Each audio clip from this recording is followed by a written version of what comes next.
به نام خداوند بزرگ و به یاد شهدا من میخواستم از سه موضوع جدا صحبت کنم، اما صحبت‌های وکلاری که من در اینجا میشنوم منم مجبور کرد که موضوع را تغییر بدهم و از موضوعی صحبت کنم.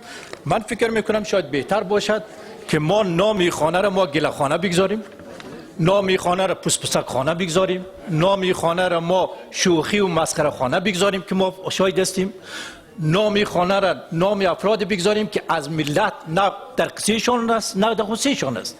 ساعت 9 بجه من حساب کردم بیش از 7 وکیل نبود در اینجا. ساعت 9 بجه بیش از 7 وکیل نبود. گله میکنی از وزیر، گله میکنی از والی، گله میکنی از پاکستان، گله میکنی از زمین و زمان، از خود گله نمیکنی. کی وزیر ساخت؟ تو امروز وزیر دفاع وطن دوست، شجاع، مردم دوست داشته میداشتی، پدر پاکستان نمیتونست یک مشک طرف بندازه. کی را وزیر ساخت؟ شما وزیر ساختین. کی وزیر ساخت؟ رئیس جمهور شما رئیس جمهور ساختین. کی زمان که آقای کرزی کمپین میکرد یخن خود پاره کردین و کسایی که حتی علیه آقای کرزی بود در آخر با او سازش کردند. کی آقای رئیس جمهور افغانستان شاه در اینجا ساخت؟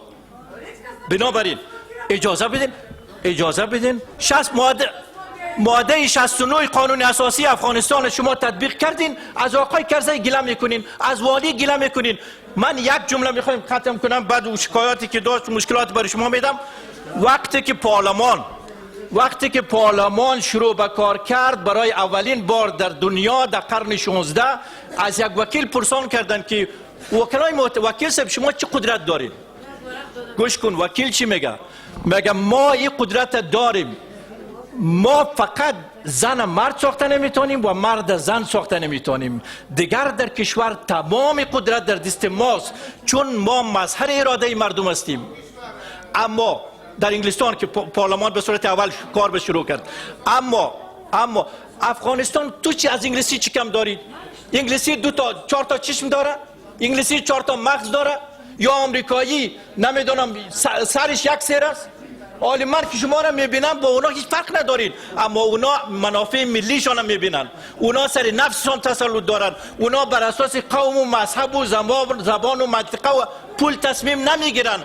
اگر ما امو حدیث شریفه که بزرگترین جهاد علیه نفس است واقعا عملی کنیم، ما میتونیم اداره کشور را به دست بگیریم. قانون اساسی به ما این صلاحیت را دادن. بنابراین گله کردن از والی، نمیدونم از رئیس جمهور، از وزیر، از فلان رئیس کدام ادارگک، این یک نوع اولسی جرگه خانه به اصطلاح ملت را که صدای ملت خاموش میشه به یک گله خانه، پوسپسک خانه و متاسفانه شکایت خانه تبدیل کرده.